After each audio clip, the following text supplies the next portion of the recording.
Albert Einstein once said, if you judge a fish by its capability to climb a tree, it will live its entire life believing that it is stupid. The schools of today do not only make fishes climb trees, but make them climb down and run a marathon. Let me elaborate more on this. Let's have a look at industries and then the modern educational system. In the industries, workers were asked to arrange themselves with neat rows with no talking, and success depended at following orders. On top of that, their products were graded with letters such as A, B, or C, which determined product quality. Now let's have a look at schools. In schools, students were asked to arrange themselves in neat rows and to raise a hand if they have a doubt.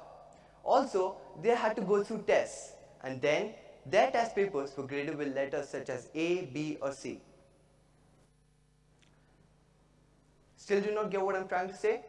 How about we play a game where I ask you a question and you have exactly 1 second to answer me. So let's begin. First question, A4.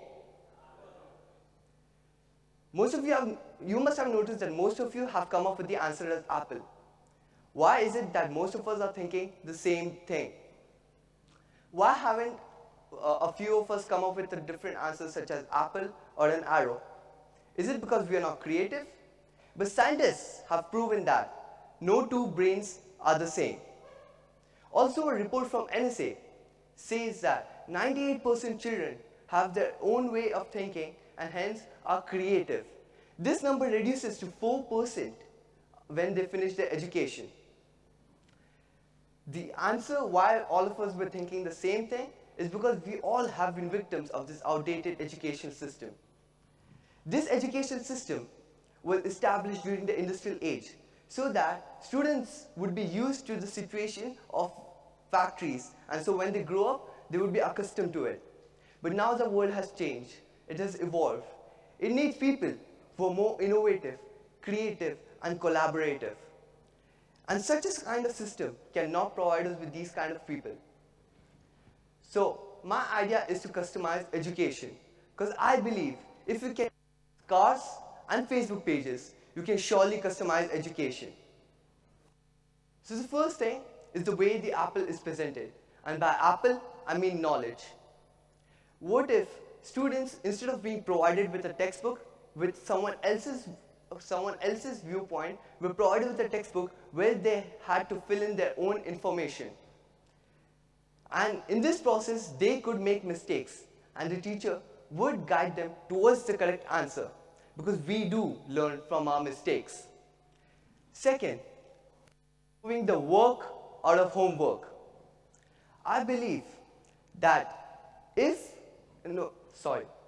students should be, instead of being asked to give answers to questions, should be given the task of coming up with questions. This would help them understand the the practicality of their knowledge. By now, you must be trying to do is move from compliance to engagement. But I'm looking way beyond that. I'm aiming towards empowerment. Engagement is an environment where people from students want to learn instead of have to learn. And for this, we need to empower them. And this requires a huge shift. And that is a shift from giving choices to inspiring possibilities. A shift from making the subject interesting to tapping into the student's interest. The current system of education is a system where students have to learn the same thing, the same time, the same way as everyone else, which is totally impractical, and hence we need to change it, and that we can do only by empowering them. And to empower them, we need to shift from taking assessments, from assessing your own learning. An iterative process through which you make mistakes, but they do lead to success. Because as I mentioned before, we do learn from our success. It happens when you experiment. It happens when you give the students the voice and choice. It happens when you abandon the curriculum and take them off-road towards the learning. It happens when you teach to the students and not to the test. It happens when you unlock the creative potential.